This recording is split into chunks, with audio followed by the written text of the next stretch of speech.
Pemirsa Iwayan Merte, umur 53 tahun, pemancing asal Badung, ditemukan meninggal dunia di dalam toilet umum di areal tempat memancing ikan milik warga di wilayah Batur, Kintamani.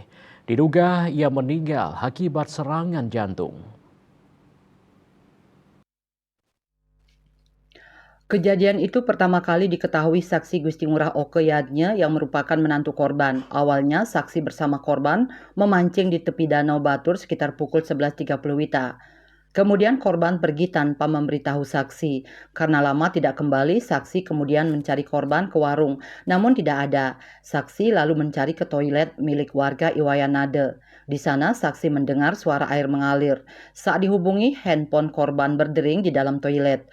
Kondisi toilet saat itu terkunci dari dalam. Mengetahui korban berada di dalam toilet, saksi kemudian meminta tolong kepada warga lainnya dan bersama-sama mendobrak pintu toilet.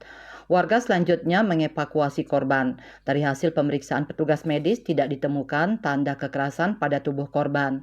Korban diperkirakan sudah meninggal lebih dari 2 jam saat dilakukan pemeriksaan.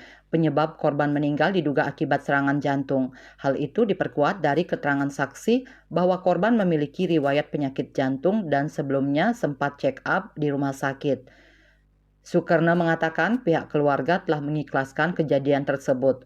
Jenazah korban sudah dibawa ke rumahnya di Badung. Dayus Wasrina, Bali Pos melaporkan.